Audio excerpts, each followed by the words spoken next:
అందరికీ నమస్కారం అండి. నిన్న అసిస్టెంట్ కమిషనర్ శాంతి గారు పెట్టిన ప్రెస్ మీట్ చూశాను. తర్వాత ఈరోజు విజయసాయి రెడ్డి గారు రొమ్ము విరుచుకుంటూ పాపం మీడియా ఛానల్ ని ఏకిపారేస్తున్న ప్రెస్ మీట్ చూశాను. ఫస్ట్ ఆఫ్ ఆల్ ఒక మహిళగా పాపం ఆవిడ బాధ నాకు కూడా చాలా బాధ అనిపించింది ఆవిడని చూసి. ఒక మహిళకి అలాంటి పరిస్థితి రాకూడదు, ఒక మహిళగా నేనైతే చెప్పగలను. కానీ వీళ్ళిద్దరూ మర్చిపోతున్న విషయాలు ఏంటి అంటే, వీళ్ళిద్దరు ప్రెస్ మీట్లలోనూ తెలుగుదేశం పార్టీని, కూటమి పార్టీలని, అదేవిధంగా మీడియాల్ని పాపం వాళ్లేదో ఈ కథంతా వడ్డించి వార్చినట్లు, వాళ్లేదో చేసినట్లు మాట్లాడారు. కానీ అసలు ఇదంతా ఎక్కడ మొదలైంది? ఇది మొదలైంది శాంతి గారి భర్త దగ్గర నుంచి. అంటే త్వరలో విడాకులు తీసుకోబోతున్నాం అని ఆవిడ చెప్తుంది, కానీ ప్రస్తుతానికి ఆయన భర్తే కదా, ఆయన దగ్గర నుంచి మొదలైంది. ఆయన కంప్లైంట్ ఇవ్వబట్టే కదా వార్తా కథనాలు ఇన్ని రాయడం జరిగింది, లేదు అంటే వేరే పార్టీలు మాట్లాడడం జరిగింది. అసలు ఆ కంప్లైంట్ లో ఆయన పేరుండకపోయి ఉంటే, విజయసాయి రెడ్డి పేరుండకపోయి ఉంటే ఆవిడని ఎవరు ప్రశ్నించేవాళ్ళు కాదు కదా. సో మీడియా పైన ఈ రకంగా పాపం ఆయన అంతా రొమ్ము విరుచుకుని పడుతుంటే, అసలు మీరు ఇద్దరు కూడా పెట్టిన ప్రెస్ మీట్ లో ఎవరి గురించి మాట్లాడాలి? ముందు ఆ వ్యక్తి ఎందుకు పెట్టాడు, ఆ వ్యక్తి పరిస్థితి ఏంటి, దేని గురించి పెట్టండి, ఆయన దగ్గర ఉన్న ఆధారాలు ఏంటి? మీ పైన ఆరోపణ చేశాడు కదా, సొంత మీ ఇంట్లో వాళ్లే కదా, అతను మీ భర్తే కదా ఆరోపణ చేసింది. సో ఆరోపణ చేసినప్పుడు అతను ఎవరో సుభాష్ అంటున్నాడు, విజయసాయి రెడ్డి గారు అంటున్నారు. సో ఆరోపణ చేసినప్పుడు నిరూపణ చేసుకోవాల్సింది మీరే కదా, ఎందుకంటే ఇది బయటకు వచ్చే ఆరోపణలు అయినాయి కాబట్టి, అంటే ఒక కేసు ఫైల్ అయింది కాబట్టి నిరూపణ చేసుకోవాల్సింది ఎవరు? మీరే కదా. సో దాని గురించి మాట్లాడాలి కదా. సో మీరు నిజంగా సచ్చీలు అయి ఉండుంటే, స్వచ్ఛంగా ఉండుంటే మీరు ఏం చేయాలి? DNA టెస్ట్ మేము రెడీ అని చెప్పేసి అనాలి. కానీ ఇద్దరు ఆ మాట మాట్లాడిన పరిస్థితి అయితే నాకు కనిపించలేదు. ఇంకొక విషయం మాట్లాడుకోవాలి మనం. ఆవిడేమంటోంది, నాకు ఫ్రీడమ్ ఆఫ్ స్పీచ్ లేదా, ఫ్రీడమ్ ఆఫ్ ఎక్స్ప్రెషన్ లేదా, సో ఏంటి ఇది అని చెప్పేసి ఆవిడ అడుగుతుంది. అమ్మ, you are a gazetted officer, నువ్వే చెప్తున్నావు అది. సో నువ్వు అట్లాంటి ఆఫీసర్ అయినప్పుడు నువ్వు ఏ రకంగా వ్యక్తి పూజ లేకపోతే వేరే పార్టీలకు పూజ చేస్తావు? నువ్వు ప్రతి కమెంట్స్ లో, అంటే కమెంట్స్ లో నువ్వు ఒక ఉద్యమమే చేసావమ్మా, నాకు అర్థం కాలేదు. నాకు తెలిసి ఏ గవర్నమెంట్ ఎంప్లాయీస్ పార్టీ సైడ్స్ అంత ఓపెన్ గా తీసుకోరు, కానీ నువ్వేం రాసావు? విజయసాయి రెడ్డి గారు ఇంకా మరి ఆ వైఎస్ఆర్సీపీ పార్టీలో ఏ నాయకుల కింద రాయలేదు, లేకపోతే వైఎస్ఆర్సీపీ పార్టీకి ఒఫీషియల్ పేజెస్ ఉంటే వాటి కింద కూడా ఏమీ రాయలేదు. నువ్వు దేని కింద రాసావు? కేవలం విజయసాయి రెడ్డి గారి అకౌంట్ కింద మాత్రమే ఏమని రాసావు? You are the spinal cord to our party అని రాసావు. అంటే నువ్వు మా పార్టీకి వెన్నుముక అంటే ఓపెన్ గా యు ఆర్ అడ్రెసింగ్ దట్ నేను వైఎస్ఆర్సీపీ పార్టీకి సంబంధించిన దాన్ని అని చెప్పేసి చెప్తున్నా. అది ఎంతవరకు లీగల్? అది చెప్పండి. ఈ ముక్క పట్టుకుని మీరు రాసిన, మీ అకౌంట్ నుంచి స్వయంగా మీరు రాసిన దాన్ని పట్టుకుని ఈ రోజు మిమ్మల్ని సస్పెండ్ చేసే పరిస్థితి కూడా ఉండింది కదా. అంత ఓపెన్ గా ఎట్లా అడ్రస్ చేస్తారు పార్టీస్ విషయము? సో తోకను వదిలేసి, అంటే తలను వదిలేసి తోకను పట్టుకుని వేలాడుతున్నట్లుంది విజయసాయి రెడ్డి గారు కావచ్చు, శాంతి గారు కావచ్చు. ముందు వాటిని దయచేసి కరెక్ట్ చేసుకోండి. Thank you. అందరికీ నమస్కారం అండి. నిన్న అసిస్టెంట్ కమిషనర్ శాంతి గారు పెట్టిన ప్రెస్ మీట్ చూశాను. తర్వాత ఈరోజు విజయసాయి రెడ్డి గారు రొమ్ము విరుచుకుంటూ పాపం మీడియా ఛానల్ ని ఏకిపారేస్తున్న ప్రెస్ మీట్ చూశాను. ఫస్ట్ ఆఫ్ ఆల్ ఒక మహిళగా పాపం ఆవిడ బాధ నాకు కూడా చాలా బాధ అనిపించింది ఆవిడని చూసి. ఒక మహిళకి అలాంటి పరిస్థితి రాకూడదు, ఒక మహిళగా నేనైతే చెప్పగలను. కానీ వీళ్ళిద్దరూ మర్చిపోతున్న విషయాలు ఏంటి అంటే, వీళ్ళిద్దరు ప్రెస్ మీట్లలోనూ తెలుగుదేశం పార్టీని, కూటమి పార్టీలని, అదేవిధంగా మీడియాల్ని పాపం వాళ్లేదో ఈ కథంతా వడ్డించి వార్చినట్లు, వాళ్లేదో చేసినట్లు మాట్లాడారు. కానీ అసలు ఇదంతా ఎక్కడ మొదలైంది?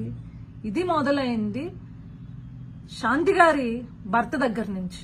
అంటే త్వరలో విడాకులు తీసుకోబోతున్నాం అని ఆవిడ చెప్తుంది, కానీ ప్రస్తుతానికి ఆయన భర్తే కదా, ఆయన దగ్గర నుంచి మొదలైంది. ఆయన కంప్లైంట్ ఇవ్వబట్టే కదా వార్తా కథనాలు ఇన్ని రాయడం జరిగింది, లేదు అంటే వేరే పార్టీలు మాట్లాడడం జరిగింది. అసలు ఆ కంప్లైంట్ లో ఆయన పేరుండకపోయి ఉంటే, విజయసాయి రెడ్డి పేరుండకపోయి ఉంటే ఆవిడని ఎవరు ప్రశ్నించేవాళ్ళు కాదు కదా.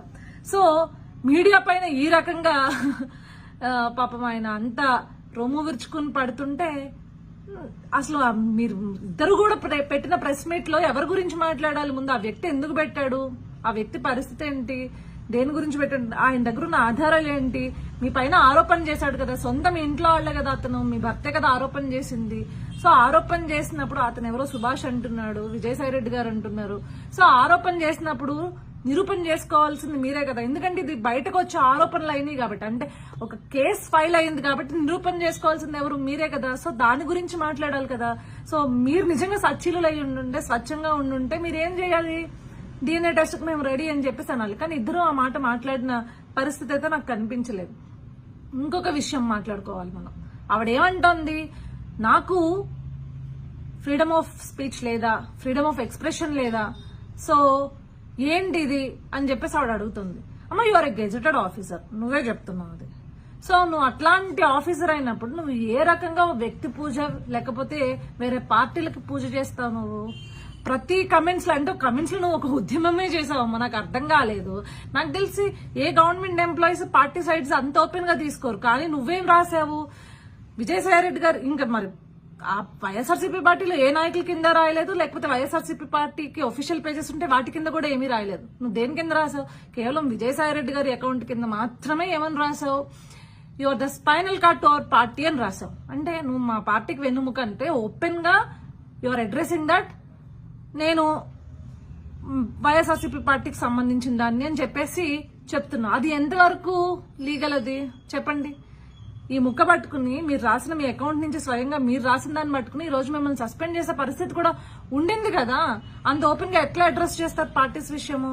సో తోకను వదిలేసి, అంటే తలను వదిలేసి తోకను పట్టుకుని వేలాడుతున్నట్లుంది విజయసాయి రెడ్డి గారు కావచ్చు, శాంతి గారు కావచ్చు. ముందు వాటిని దయచేసి కరెక్ట్ చేసుకోండి.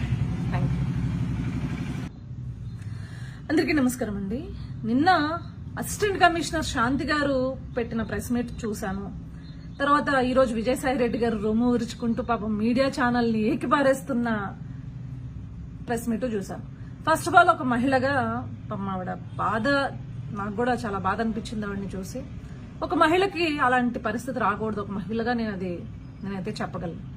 కానీ వీళ్ళిద్దరూ మర్చిపోతున్న విషయాలు ఏంటి అంటే, వీళ్ళిద్దరు ప్రెస్ మీట్లలోనూ తెలుగుదేశం పార్టీని, కూటమి పార్టీలని, అదేవిధంగా మీడియాల్ని పాపం వాళ్ళేదో ఈ కథంతా వడ్డించి వార్చినట్లు, వాళ్ళేదో చేసినట్లు మాట్లాడారు. కానీ అసలు ఇదంతా ఎక్కడ మొదలైంది? ఇది మొదలైంది శాంతి గారి భర్త దగ్గర నుంచి. అంటే త్వరలో విడాకులు తీసుకోబోతున్నాం అని ఆవిడ చెప్తుంది, కానీ ప్రస్తుతానికి ఆయన భర్తే కదా, ఆయన దగ్గర నుంచి మొదలైంది. ఆయన కంప్లైంట్ ఇవ్వబట్టే కదా వార్తా కథనాలు ఇన్ని రాయడం జరిగింది, లేదు అంటే వేరే పార్టీలు మాట్లాడడం జరిగింది. అసలు ఆ కంప్లైంట్ లో ఆయన పేరుండకపోయి ఉంటే, విజయసాయి రెడ్డి పేరుండకపోయి ఉంటే ఆవిడని ఎవరు ప్రశ్నించేవాళ్ళు కాదు కదా. సో మీడియా పైన ఈ రకంగా పాపం ఆయన అంతా రొమ్ము విరుచుకుని పడుతుంటే, అసలు మీరు ఇద్దరు కూడా పెట్టిన ప్రెస్ మీట్ లో ఎవరి గురించి మాట్లాడాలి? ముందు ఆ వ్యక్తి ఎందుకు పెట్టాడు, ఆ వ్యక్తి పరిస్థితి ఏంటి, దేని గురించి పెట్టండి, ఆయన దగ్గర ఉన్న ఆధారాలు ఏంటి? మీ పైన ఆరోపణ చేశాడు కదా, సొంత మీ ఇంట్లో వాళ్లే కదా, అతను మీ భర్తే కదా ఆరోపణ చేసింది. సో ఆరోపణ చేసినప్పుడు అతను ఎవరో సుభాష్ అంటున్నాడు, విజయసాయి రెడ్డి గారు అంటున్నారు. సో ఆరోపణ చేసినప్పుడు నిరూపణ చేసుకోవాల్సింది మీరే కదా, ఎందుకంటే ఇది బయటకు వచ్చే ఆరోపణలు అయినాయి కాబట్టి, అంటే ఒక కేసు ఫైల్ అయింది కాబట్టి నిరూపణ చేసుకోవాల్సింది ఎవరు, మీరే కదా. సో